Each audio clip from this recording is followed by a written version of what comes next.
Mhm. Hey, everybody, and welcome to episode 96 of the Self-Publishing Roundtable, the podcast for indie authors by indie authors, where we discuss today's topics and issues that matter to the business of the self-published author. I am your moderator, Wade Finnegan, and my co-panelists are Michelle Reed, Hello. with her Thursday face on, and Xavier Granville. Hello, internets. With his Thursday face on. I have a Thursday face, and I have a Thursday beard today. Bird, Me yeah, too. the beard is looking spectacular. It's probably more like a 3-week beard, but I'll call it Thursday. There you go. I name the Thursday beard. And another gentleman that has very nice facial hair. Our special guest for tonight is the one and only John Reed. Woohoo! Good evening. And no, they're not in the same house tonight, so look, that's even better, right? They're talking across state lines, in fact. So there's probably He just means he can't slap me if I say anything embarrassing.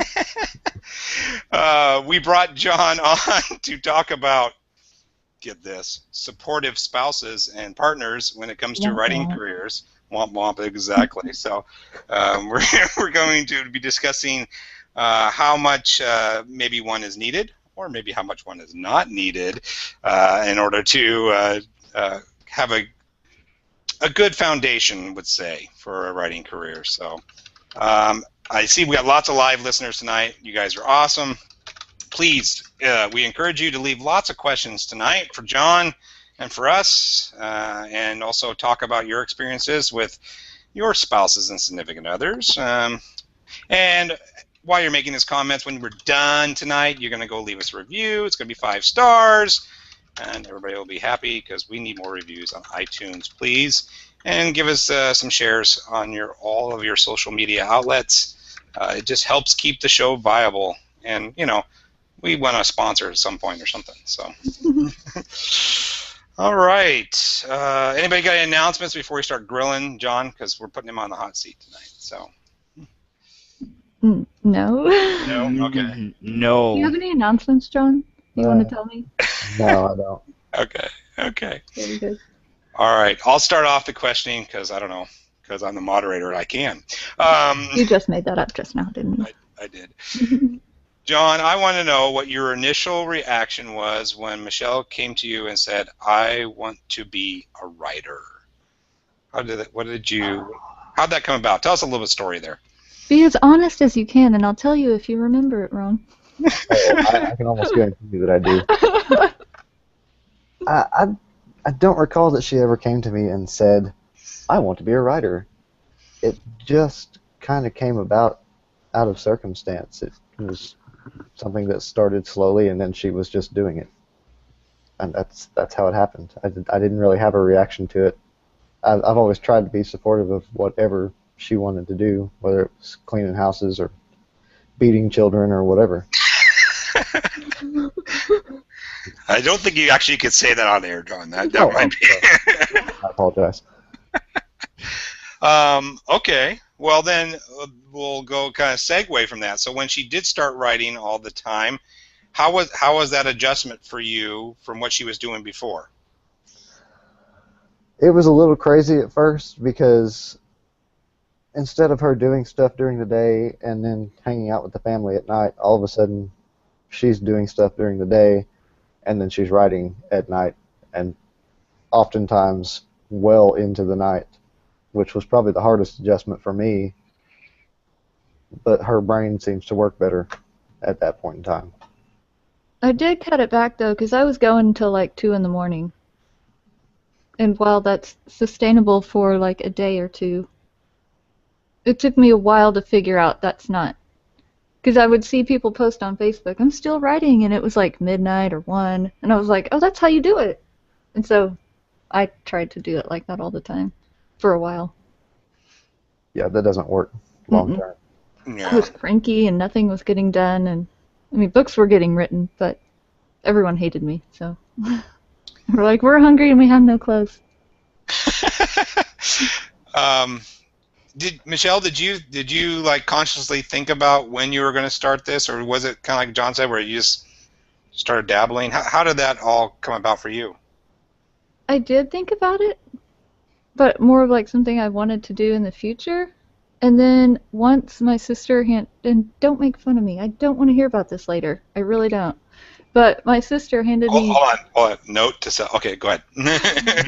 Pretty sure you're going to. My sister handed me the Twilight book. And then I was like, okay, whatever.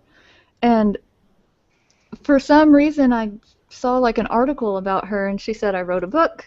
And like 3 months later, I finished it, and 6 months later, I had a deal for like $700,000. And so I was like, oh, I'm going to do that. And so I tried to do it. And of course, it didn't work like that. So but then I found your show, and I started trying to go about it, a little better. By the way, it's our show. But it wasn't at the time. It wasn't, but it is now. So, late claim.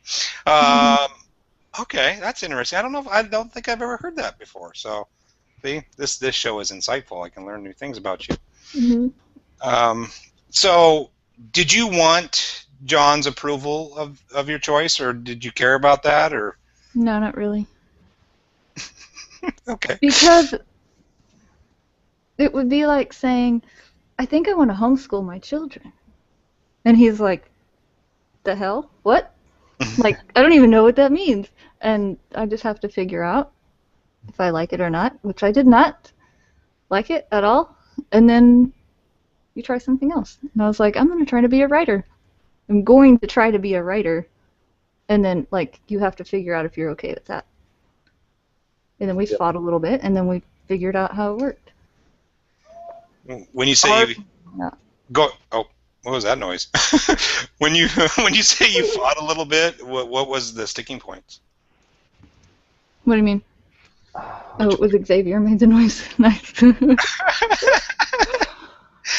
What did you fight about? What were you guys? What was contentious at the beginning? I think it was time more than anything. Mm-hmm. It was just so much time involved without a return immediately. Mm-hmm. And I've always worked a job, so I get paid for my time as I put it in, or whatever. That was the hardest part for me. We're investing days and weeks, hours, and just reams upon reams of paper and putting miles on our printer and mailing this crap out to all these places, and nothing's happening.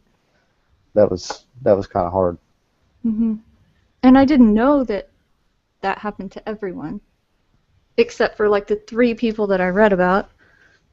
I think I read Stephanie Meyer's story, and then Amanda Hawking, and then John Locke in a row, and I was like, "Ooh, recipe for death!" Yes, and I was like, "I'm gonna be rich yesterday." But that's not at all how it works. That's not the norm. Outliers, right? Yeah, those are outliers. I think John brings up a really interesting point, and I think, and maybe not just with even spouses. I could think about this with like my parents and stuff, right? We're definitely programmed. At least most of us are in this trading time for money, right? We know that, okay, you go put your 8 hours in, or your 10, or your 12, or whatever, right? I mean, but you put your time in, and then you get a paycheck. And actually, I listened to some of Joanna Penn's stuff about, creating assets that pay off, longer and better in the long run, but you don't, like John was saying, you don't get to see that right away. It's a huge paradigm shift, right? It's really hard. At least I think in the United States. Maybe some of our viewers from across the pond can say something different. But it's like my parents like, well, okay, that's great. You write books. I mean, it's like your hobby, right? But you're not getting paid for that. It's not your job, and so it's really, really difficult for people to get their head around that. It's an expensive hobby too if you do it right. Yeah. It can be. Yeah, that's true. Of course, most hobbies are. Well, at least most of my hobbies are expensive anyway, and I never get any return on any of those hobbies, and I still do it. So, Xavier, I'll let you start in with a question. Okay, so John, you work hard for your money. You work hard, honey. How does your spouse treat you right? How does my spouse treat me right? Mm-hmm. Well, Mute she gets up myself with me in now. the morning. She toasts bread and makes me a sandwich and helps me pack my lunch, makes sure that I have clean clothes, and ships me out the door with a kiss every day, except on Fridays. Why not What Fridays? happens on Fridays? Because that's when she's still laying in bed going, "What day is it?" Ah. Every time. And Okay, so when I get go home on. from work, she helps me get in the house and get settled and go on with the evening. Those are all very nice little things that I think do make up a day. Michelle, you work hard for your money. You work hard, honey, honey. How do you treat your spouse right? Or how does your spouse treat you right? That guy in the corner that's in another state, and I can't tell him myself, works very hard. Like, he's the hardest worker I know. That in a nutshell. Like, he busted his butt in the sun all day today so that I can sit here and play on the internet. And the other biggest thing is he doesn't think that I just sit around and play on the internet all day. That's true. Like, he really thinks I'm working. So I funny. was about to say he just knows that you're not working. Right. No, he really does take what I do seriously, even though I'm not, So, too John, happy. would you say you take a vested interest in what she writes? Absolutely. And is that by design? Like you're making an effort to, or you're just kind of are you? I know you've kind of dabbled with writing a little bit too, right? So maybe having the same likes, I guess, would be part of it too. Maybe. I would say I've dabbled in storylines, not necessarily writing. That's where my hang up is I don't ever get it on paper. You need a good ghostwriter. Happen to But- no one. I happen to know one. It's just like anything, whether you're supporting a friend or you're supporting your spouse, it's always a choice. That's just the choice that I make, that to become friends with her friends and be part of her circles so that I can have a deeper understanding of what she's doing. Wow, look at you, Renna, He doesn't Mister. happen naturally. He doesn't like blow that out of his butt. It takes work. Because I have to be like, no, I swear. It's really important that I talk to this person right now. It's really important that I get this cover from this person. Because he's nice, Xavier. And he does a good job. And I'm, So, term around fair play, Michelle. Do you take a vested interest in John's line of work?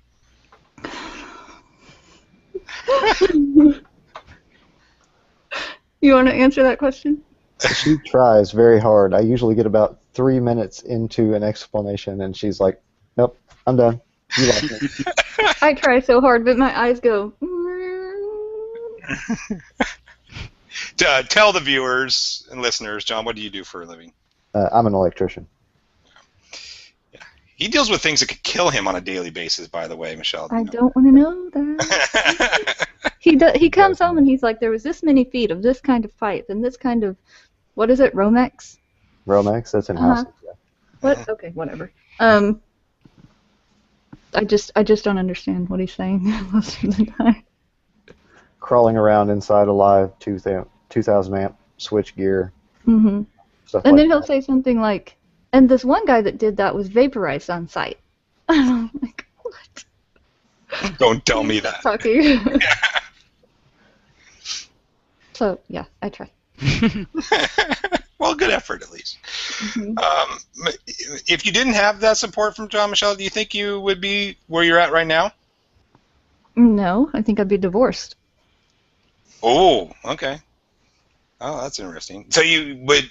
So if John's like, "Hey, I don't want you to write anymore. It's just not worth it to our family. It's taken too long. We need this. We need that."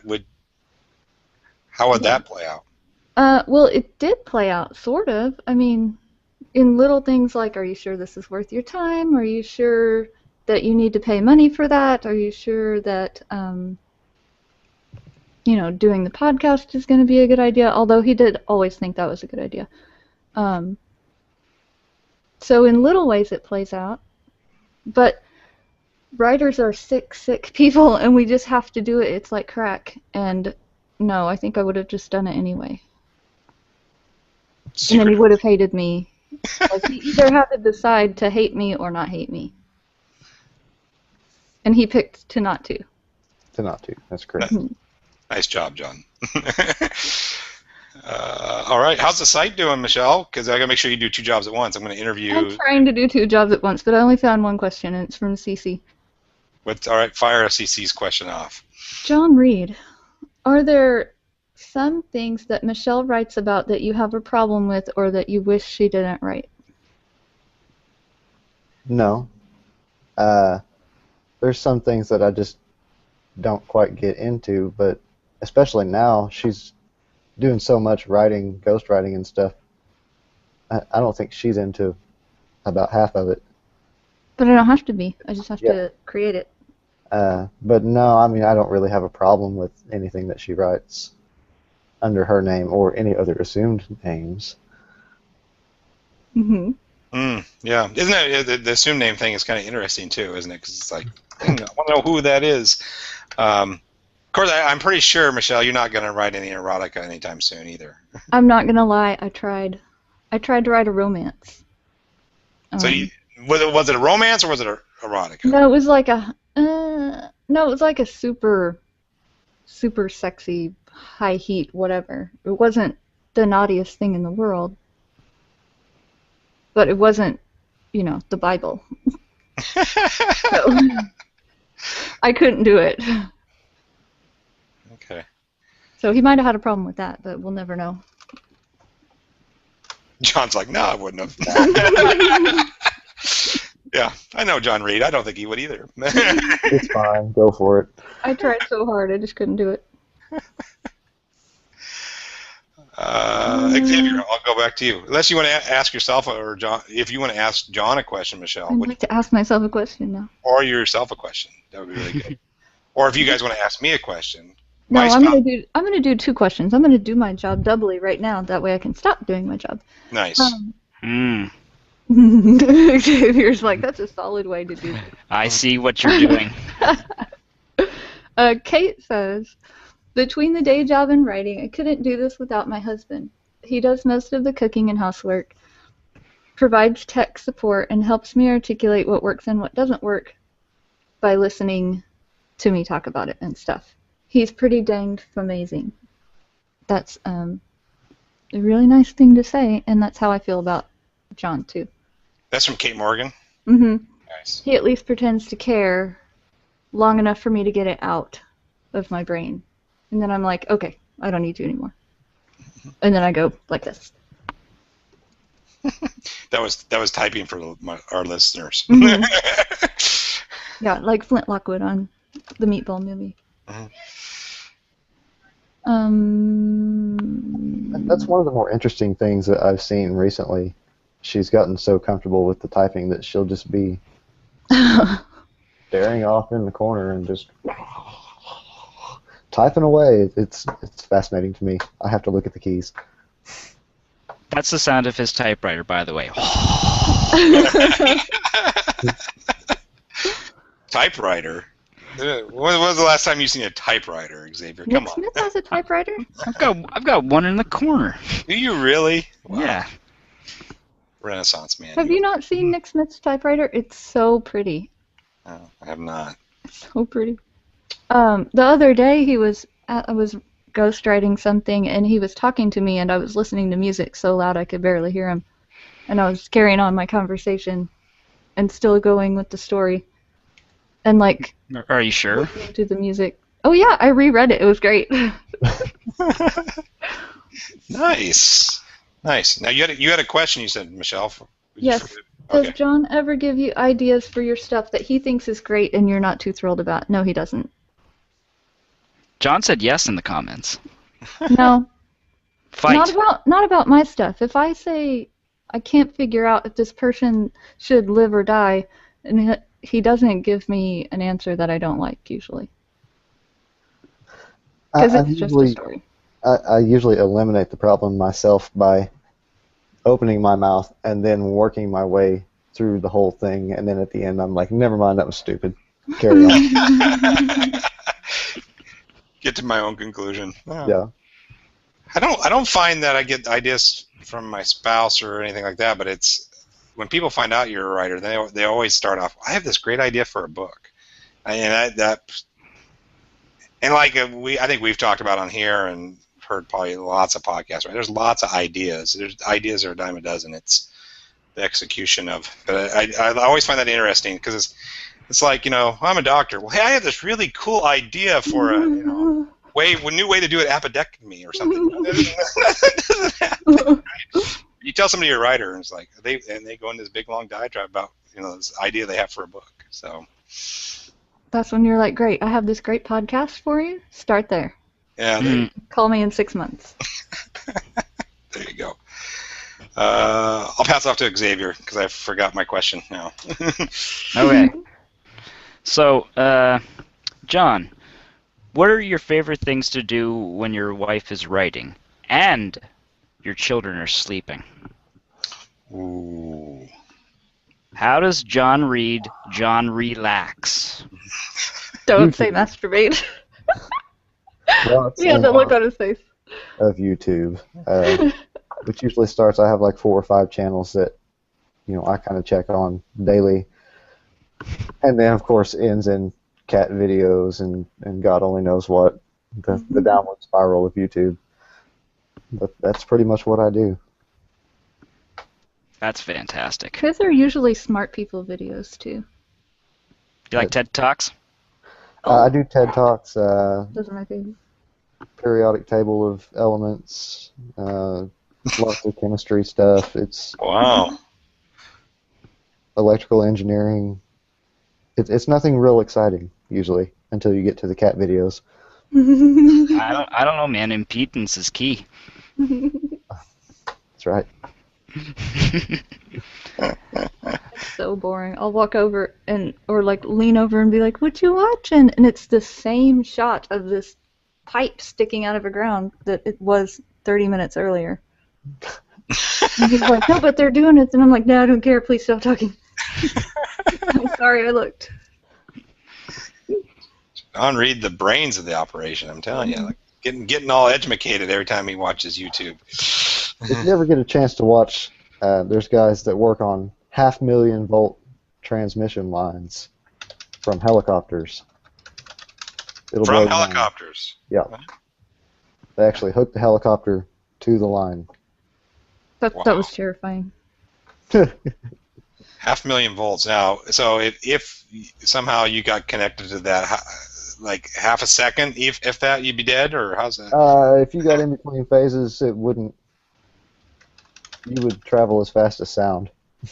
Holy. I mean, that's the guy that got vaporized was actually on a tag line between a helicopter and a tower, and got too close to one of the lines and just gone. Well, I guess if you got to go, that'd be the quick and painless way. Yeah, it's true. I'm going to say I disagree, just to be the antagonist. Percival says, "Pothead vaporizer." That's your new name.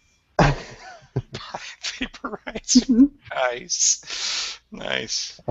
Yeah, I don't think that's the kind of vaporizer John's talking about. It's not. It's more the one I'd be familiar with, but I think John's talking about a different kind of vaporizer. Michelle, would you say John is kind of a cheerleader for you? Is like he's in your corner type of deal? I think so, because when I tell him I'm not going to do the podcast because I don't feel like it, he's like, "Get on the internet right now. Take your job seriously or no one else will." Ooh, I like that line. Is that a John Reed quote? Can we just take it up to anyone else? Oh, nice. Now, Xavier, I'm going to bounce one off you then. So, What? yeah, I know, scary, right? So, This is the John Reed Show. do you have any cheerleaders in your corner, or is yours a solo effort? Oh no, I have tons of cheerleaders. I don't have a significant other at this point in my life right now. I'm currently single, but uh, no, I've got great family who are very encouraging. And I moved back home. A lot of people don't know this. I moved back in with my folks to help out around the house because my father's ill. So I'm doing all these things of writing and do all the stuff to help my father get back up on his feet. So I've got this great framework of close friends and family, of everyone who understands. I've got a schedule where I have to do lots of stuff around the house during the day, and I have a schedule of my own writing. So I'm pretty divided a lot of the time. So not only do I have people who acknowledge that, but I do have lots of people who reach out to me and just say, you're doing well. In the circumstances, it's all you can do, and really, it's good to be able to have family nearby, and be able to focus on your writing on the off time that you are able to. Yeah, that's good. That's a good point. Because it does, this job feels very isolating at times, right? And part of me enjoys that. I kind of like the alone time and getting wrapped up in the story, but it's so easy to just start thinking everything that you're doing is A, not worthwhile, and Pointless, B, yeah. yeah, and B, not very damn good either, right? It's just like you definitely have this kind of roller coaster of emotion and with it, right? And unfortunately, I don't know, at least for me anyway, maybe you guys have a different experience, but a lot of times I get pretty down on myself about it. That sucks. That's terrible. No, I think that's pretty normal. Yeah. Yeah, and that's the writer's kind of disease right there. If you're going to be, or even just being creative in general, once you start trying to put something of yourself out in the world, of course it is exposing you. So why wouldn't you kind of feel the need to cover? Yeah, it's true. That's very true. I lost my train. Dang it! I'm having those senior moments tonight. I was going to say, and most of my relatives have all read Dinosaur Noir. It's not like I asked them to. It's just, hey, my nephew has a book out, and I've got lots of aunts and uncles who've all read it just for that reason, because it just was the fact that I put a book out. So that's always encouraging, and just the little things like. I remember when I was doing the beta reads for Dinosaur Noir, I was sending that out to a bunch of people, and at the same time, I was finishing up a draft of another book that I'm still waiting to put out because I'm revising it again because I'm crazy. So at the time when I was doing all the beta reads of Dinosaur Noir, my mother was reading this other book, and she hated that book, absolutely hated it, and for very good reasons. It's just not her audience whatsoever. And so I passed off Dinosaur Noir to her, and just on the off chance that she'd want to read it, because obviously it's her flesh and blood who wrote the thing, so she might get a kick of it for that reason, at least alone. And she actually really enjoyed it. It was kind of strange because she doesn't like science fiction, and she doesn't tend to read any mystery novels either. She tends to be, your Nicholas Sparks, romance stuff. She loves Outlander and stuff like that.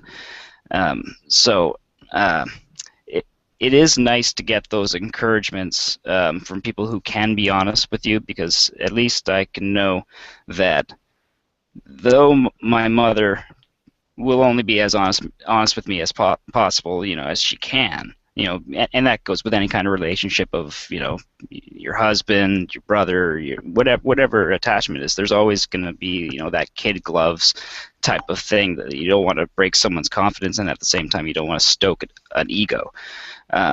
So it is nice to get those little compliments here and there where that they have to be honest, because otherwise, if my mother says that she liked Dinosaur Noir, I can't think that she's lying because she hates everything science fiction and mystery.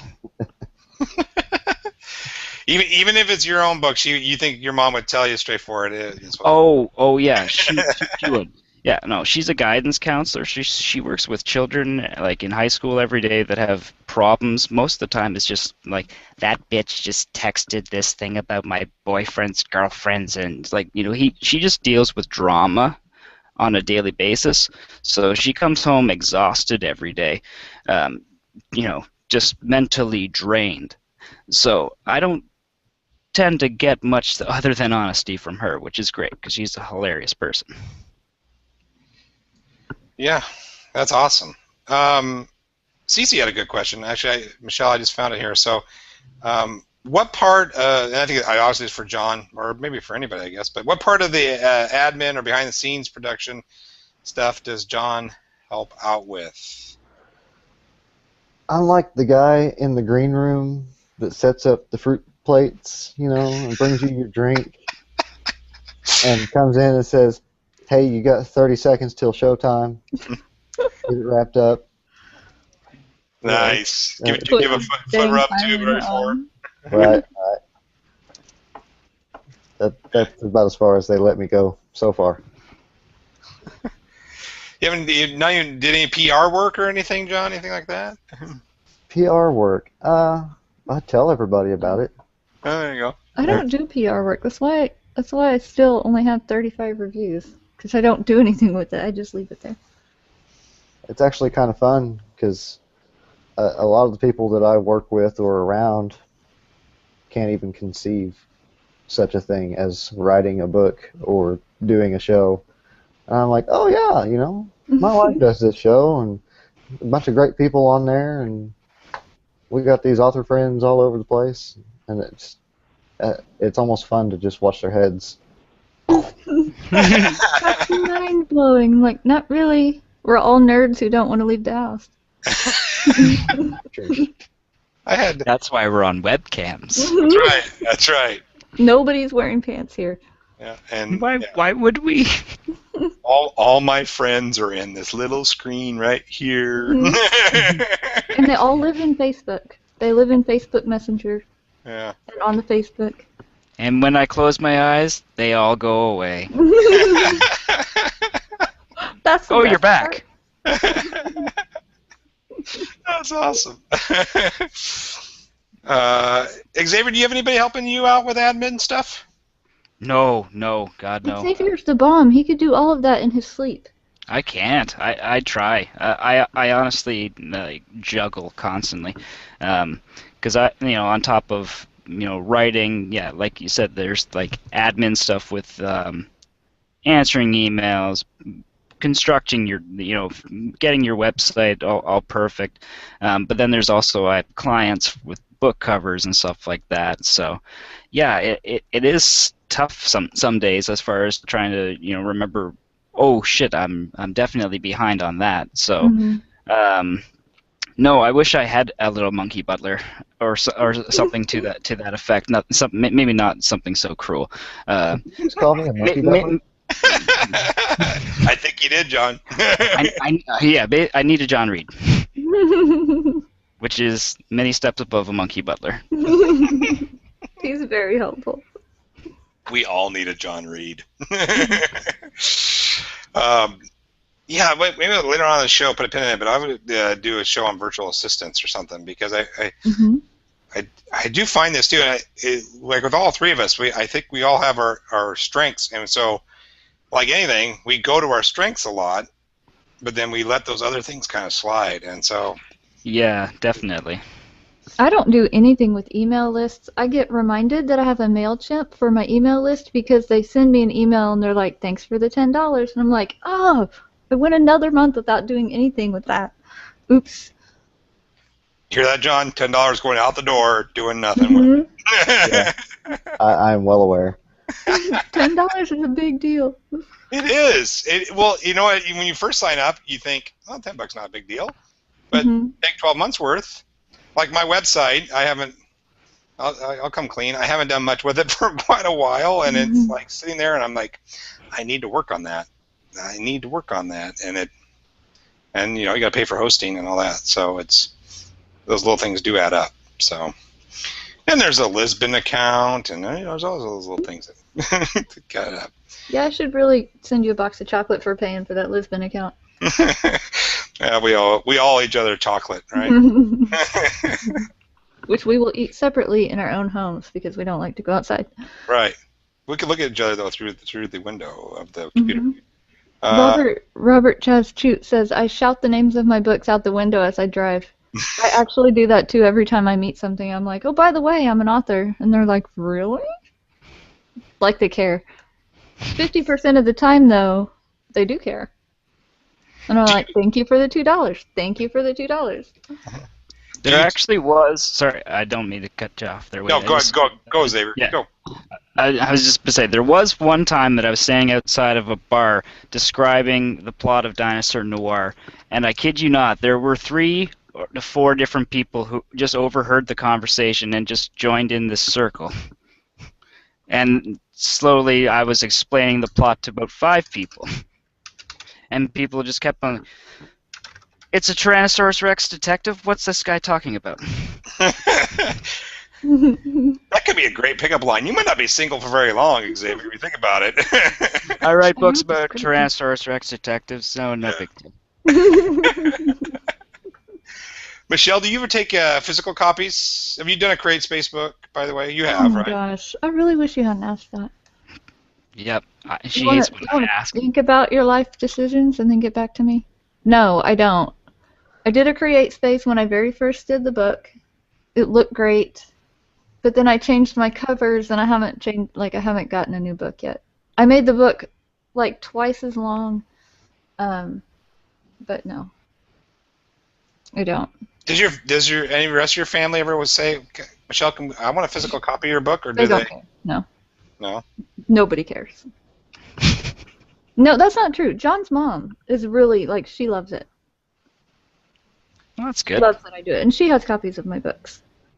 And she's like, I don't know how you do that. And I'm like, I don't know either. Neener. But nobody else Actually, cares. how their conversations go. Mm-hmm. Complete with neaners. Yep. Yes. How about you, Xavier? Do you carry around any physical copies of your book? Yeah, I tend to have about a dozen here at the house at a time. Just because, someone will ask me if I have one. I'll be like, yeah, man, give me $15. And then if it's a relative, then I'll just be like, yeah, here, take this. Yeah, man, give me $15. Oh yeah, even my best friends pay. Nice. Do you at least sign it for them, though? Oh yeah, and I always put a little joke or something. And yeah, it's always an individual signing. It's not like, here's my name, take this book. I want to go like either Starbucks or something, and just when it's all said and done. I'm surprised John Reed hasn't reminded me on air yet if my book's done. But when it's all said, I just want to leave one sitting somewhere and see if somebody actually picked. Just leave it like sitting on a table. Just random places. They will. Maybe what you should do is go into a Starbucks with like a large box of your books, and then just have pay a couple people to come up to you and ask for a signing. Nice. And then eventually just people will catch on, and then you'll just get rid of a bunch of books. Until the manager of Starbucks kicks you out for selling stuff inside his store. Yeah, you're not selling stuff. You're just giving stuff away. I'm just signing a book. Here you go. Free publicity. There you go. Except for the cost of the books, of course. Right. That you, the author, pay yourself. All right, I got a question. I remember that came back to me now. And John or Michelle, I guess, could take this one. Whatever one wants to take lead. Did you guys talk about how you wanted to structure things financially? Did Michelle put her writing stuff under your personal income, under an assumed business name, that sort of thing?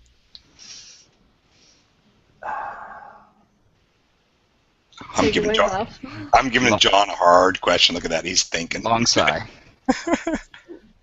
It is personal, untaxed income Yes. Okay. I'm not asking you to get anything to get you in trouble. I'm just saying if Right, you guys right, had right. that conversation about, hey, Yeah. should we start up I in the... think it has to be over like a certain amount. You have to make like $500 or $600 a year for it to even matter. Otherwise, it's just a hobby, and this will be the first year that that happens. Right. So do So you think you might change it then before the end of the year, or have you guys thought about that? no, that's grown-up stuff, man. That's right. I forgot you don't grown up. I forgot Mhm. about that. I don't adult. Oh, you have 3 children, but you know. Now, They're smaller people. I will probably worry about that when we get all the paperwork in at the end of the year, Okay. and not until then. He does all our taxes. My job is to save the receipts if there are any. Which, when I had my house cleaning business, there was a lot of paperwork that went with it. Tax. But for this, I just print off my reports and go here. Do you even do a separate checking account or anything, Michelle? No. Well, no, I do now. I do now because I couldn't. I forgot I changed it, and I was like, shouldn't I have been paid? And then I had like a couple $100 in there, and I didn't realize. Okay. And did you make that decision when you did start doing the ghostwriting more because that's more consistent? Okay. Mhm. That I just now started like transferring the money over, and I was like, good God, why wasn't I doing this before? Yeah. That- Xavier, that's do you have fun. a separate account? Do you do things separately, or do you do it on a personal? Oh, you're muted. Oh, he's muted. His beautiful, beautiful voice. Hello. Yep. There No, you go. I have separate accounts for all that stuff. Yeah. I What did. about you, Wade? I did. I put it under separate because I started freelancing before I started writing books, and so I did generate a little income. I was actually doing. Wait, I'm not great by any means. I'm not trying to toot my horn, but it was doing okay. But the problem was my motivation to keep doing it was waning more and more. I was But like, that's before you met all of these people, right?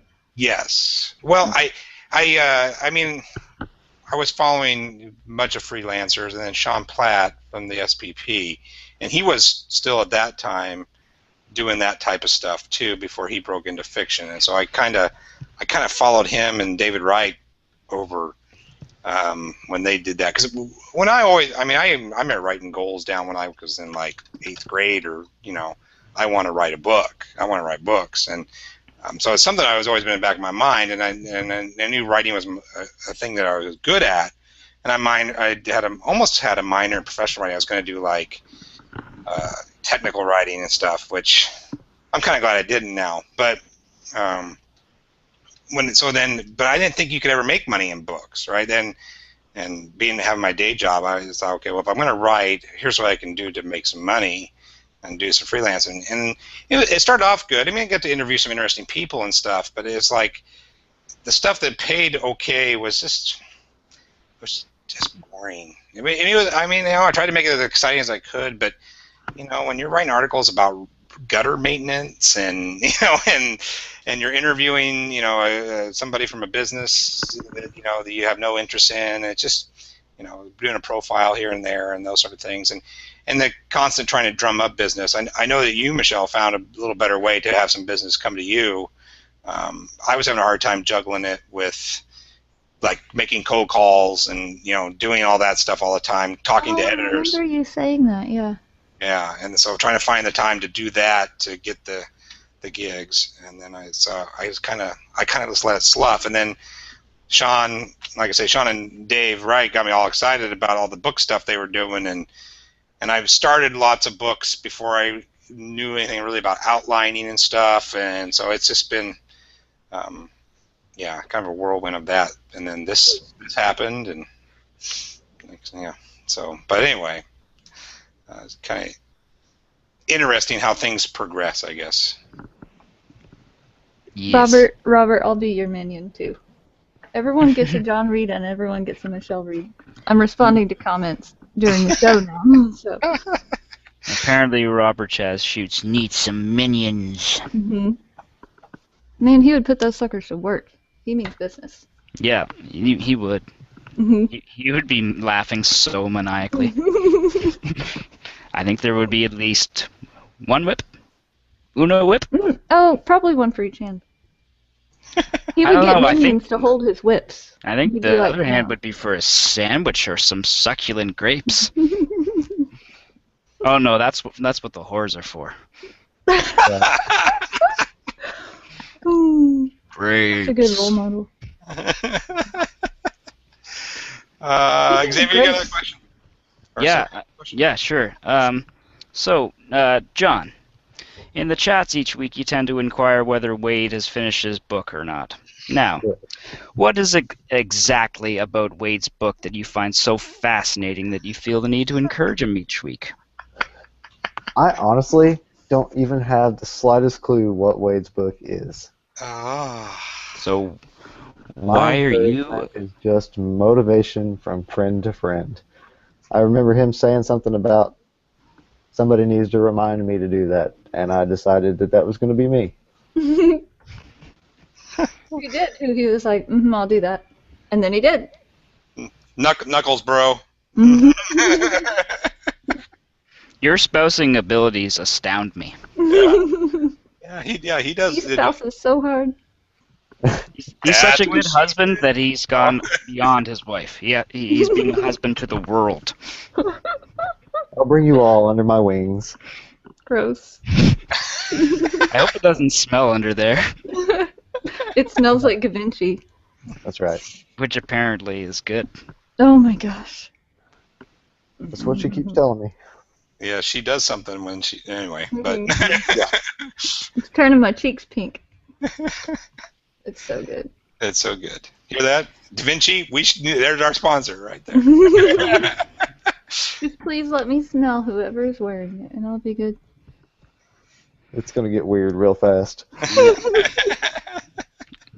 John, I was thinking that if you ever do decide to go into publishing, I think that you should put out a compilation of bathroom short stories and call it John Reads. Yes, I like it. I like it very much, actually.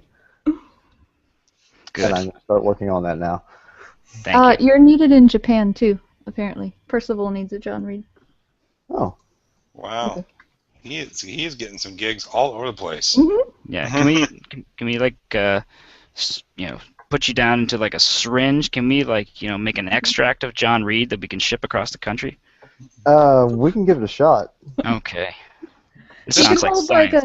he can hold like a morning meeting before he goes to work every morning. Be like, "All right, writers, are you doing the writing things?" Go right. John Reed Motivation Show. We got a new podcast. There it is. I will not be awake for that. That's true. You don't do early either. You don't get up early, right? Mm-mm. No, when did I text you the other day, Wade? It was like 11 or something ridiculous. And I was like, I think I gotta. Oh, okay, I don't know. Yeah, my day was almost over, and yours was just starting. And you're 2 hours behind me. I think you wanted me to write the post or something, and I was like, I'll get to it. Oh, I gotta make lunch. Lunch. Okay. Yes. So. Xavier, okay. Carl has a question that Xavier really thinks needs to be answered. I think so.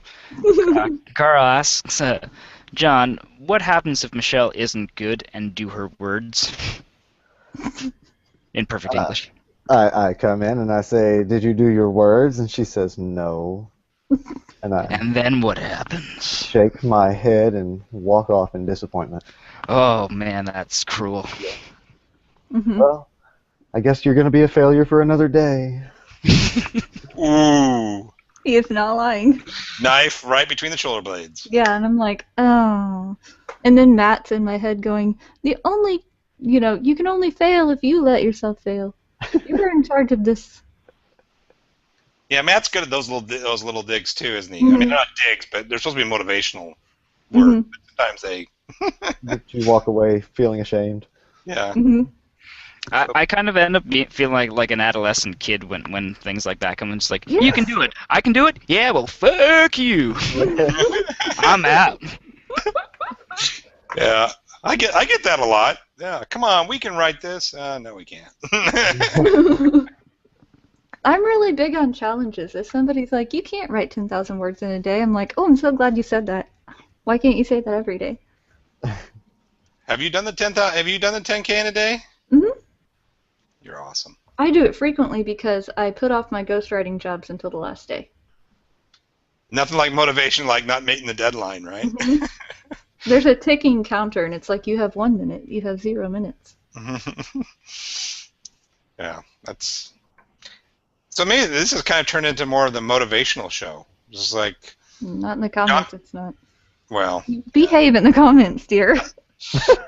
One of my questions have been motivational. I've been trying to throw people off.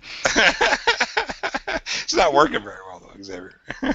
Ah, but Wade, you work hard for your money. So hard for it, honey. Okay, well, I just sung. That's not good. Percy wants to know a loved real it, though. question. He wants to know if the shaming really works to get me to start writing, and yes, it does. Yes, it does, but only because she knows that I'm not really shaming her. Right. I Like think if a I little actually bit. came in and said, well, you're a piece of shit for not doing that, it probably wouldn't go well. I would cry, and I'd Right. spit in your eggs. Oh, You do that that's anyway. the main thing. You're supportive because you don't want spit in your eggs. Yeah. Now we understand. Yeah. Real reasons. Well, yeah, like we're trying to model John as just being this upstart citizen here, but now we know that he's dealing with an egg spitter. So of course he has to walk on eggshells. That's right. Gotta toe that line. Don't pretend for a minute like I'm the boss here. Yeah, just wallow in that. Just feel so good. Carl says some people fail anyway. Everyone but Carl fails.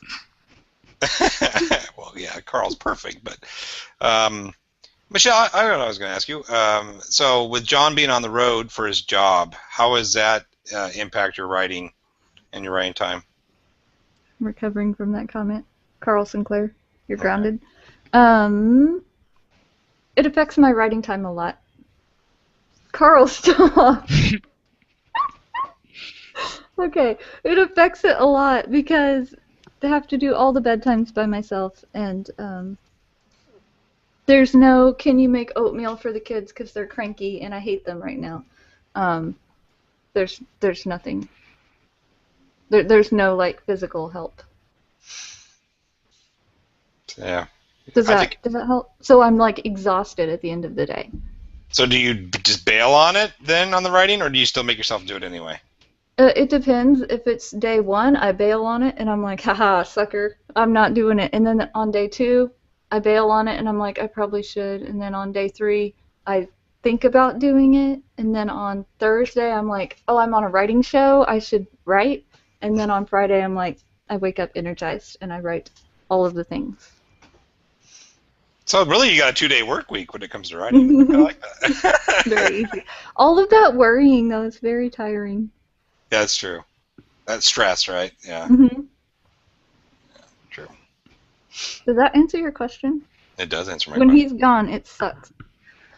Hear that, John? Go home. Yeah. I'm looking forward to it. How much longer? Yeah. How much longer you got on this job, John? Probably 6 to 8 weeks. Oh my gosh. Yeah, That's a long time that to is. be in Arkansas. Well, he's home on the weekends, but he's so tired when he gets here that I'm like, I think I'm gonna, I should not write this weekend. But then I do it anyway. And he's probably okay with that because you got to sleep, right, John? He's so tired, yeah. And then it's summertime, so Mommy needs to go see all the movies, so there's that. By the way, Jurassic Park opens tomorrow. You think it's gonna be any good? No. No, I don't either. I don't have high hopes. My son wants to see it, and I'm like, okay. I'm gonna go expecting. I don't read reviews before I go. I'm gonna go expecting it to be amazing. Yeah, you'll probably be disappointed, but that's okay.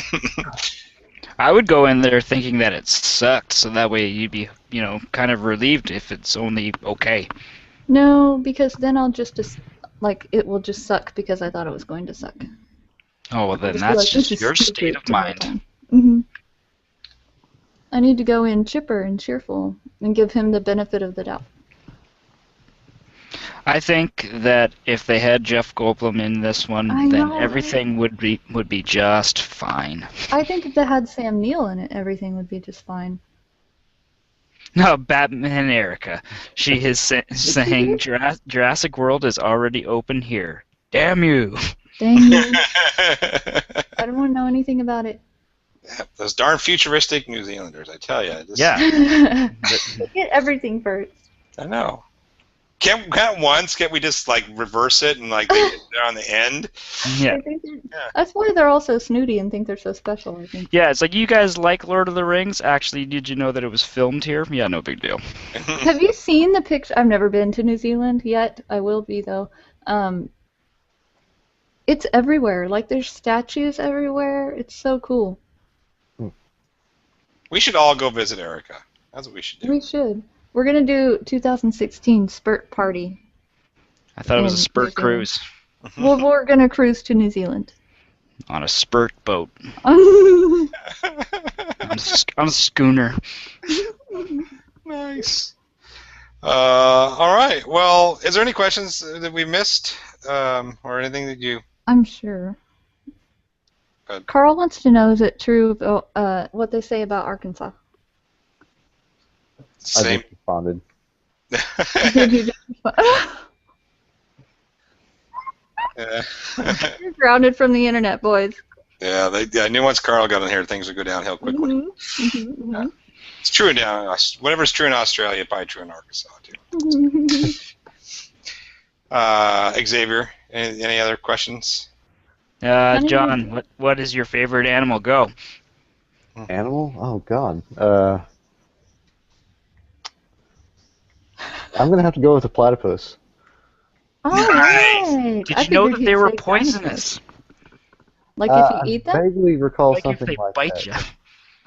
Really? Did not know that. They don't look like they would bite you though. Can they really bite you? Oh yeah, because they have awful fangs underneath that cute bill. Mhm. What about under their cute little hats? No, That's- apparently that's they're very Barry. poisonous. He has his own theme song.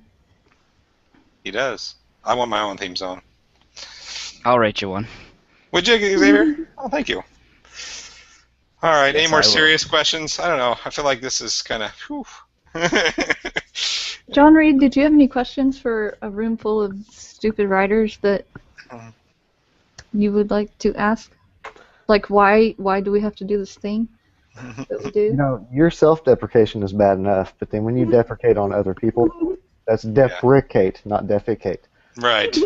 That's even worse. I felt like don't defecate. have any questions. I hope you guys keep on doing what you're doing. Look at John Reed. He is so freaking awesome. Share him with the world, Michelle. Just keep sharing him around. Will do. All right. Well, I guess that's it then. Remind people to tune in next week because there'll be a guest on, I promise.